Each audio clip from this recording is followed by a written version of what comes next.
Maxime Girardin, accompagné des vaches en tavoine, et nous sommes en fait devant la porte de la Craffe de Nancy, où vous pouvez le voir situé géographiquement, la face qui donne accès au centre-ville. Placée en ville, cette porte est un accès piéton. Aujourd'hui, quand on passe en dessous, on peut très bien voir l'accès, les traces qu'ont laissé les véhicules avec le temps. Donc au départ, c'était un accès de voiture. L'historique de cette infrastructure qu'au départ c'est une infrastructure militaire. C'est une porte qui faisait partie de la muraille de Nancy, et qui a eu son utilité lors par exemple du siège de Charles le Téméraire, qui a assiégé Nancy pendant un an, jusqu'au retour héroïque du duc de Lorraine. Donc se situe très proche de la porte de la Craffe différents lieux, des restaurants, différents commerces, et aussi une importante concentration de lieux d'éducation, comme par exemple le collège de la Craffe qui se situe là, ou l'institut de mécanique ou d'électrotechnique qui se trouve juste à l'opposé de cette fameuse édifice. Donc cet édifice était vraiment, vraiment robuste pour l'époque. On peut très bien voir par exemple les meurtrières ainsi posées. Il est composé d'un mur les tours sont de 3 mètres d'épaisseur. On peut voir à peu près juste en dessous de ce relief qui sort du mur. C'était un endroit où on lâchait de l'huile chaude pour les troupes qui essayaient d'assaillir Nancy. Et sur la façade, des symboles régionaux qui se sont faits après sa construction. La fameuse croix de Lorraine, donc on peut citer symboliquement la France libre, mais bien sûr des années plus tard, et le fameux chardon lorrain. Les figures présentes sur la façade sont d'anciens ducs de Lorraine ayant régné justement dans cette région et dans la fameuse cité de Nancy.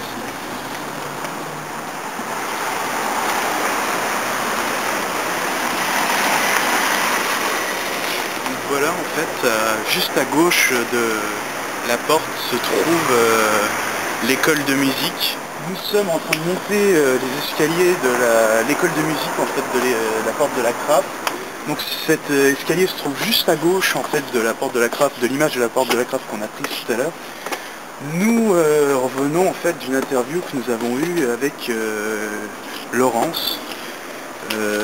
Donc en fait Laurence nous a expliqué un peu ce qu'elle avait par rapport l'influence un peu de la porte, les idées qu'elle avait. Donc c'est elle qui nous a fait découvrir cette fameuse école à musique. Donc apparemment l'entrée n'est pas ici, ou elle est fermée.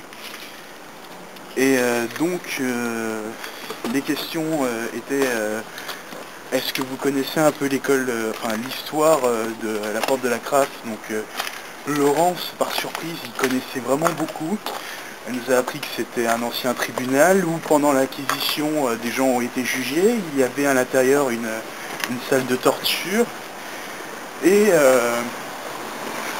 d'ailleurs cette infrastructure était visitable il y a encore 10 ans et fermée justement 10 ans pour raison de sécurité.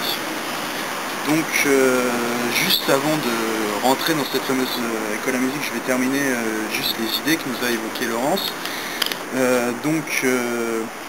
Qu'est-ce que pouvait aider la porte de la Craffe pour son travail? Laurence travaille juste à côté de la porte de la Craffe, donc justement c'est un endroit, la porte de la Craffe permet aux clients de savoir exactement où se trouve son lieu de travail, et donc d'accéder plus facilement, de trouver plus facilement le lieu où elle travaille, et donc pouvoir fournir son service. Sinon c'est vrai que je peux évoquer facilement toutes les choses que nous a appris Laurence, que nous ne savions pas, et que voilà, grâce à elle, nous avons approfondi.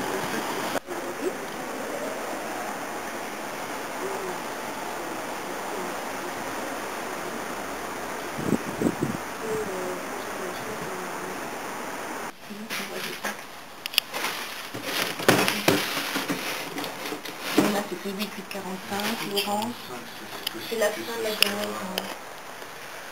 Comme des prisonniers de guerre. Donc nous venons de passer au secrétariat de l'école de musique, où nous avons posé à peu près des questions similaires que nous avions posées précédemment à notre personne. Nous avons rencontré Fred, qui nous a bien fait comprendre qu'il y avait deux parties distinctes.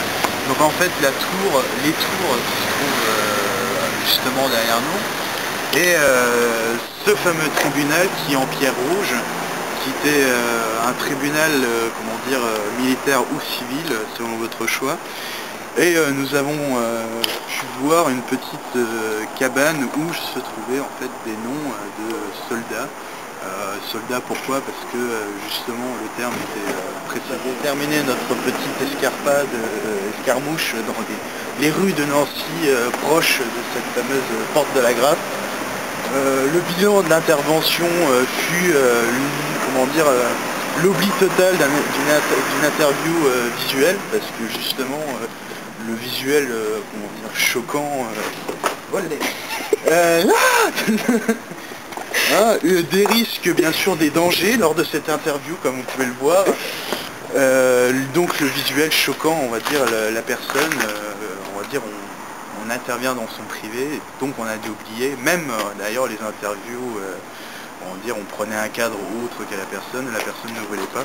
Donc nous sommes restés sur une interview traditionnelle. Je vous souhaite une bonne fin de journée. Merci de nous donner une bonne note pour cet exposé, car il fait froid. Nous sommes déplacés, nous avons eu envie, voilà, c'est tout. Merci.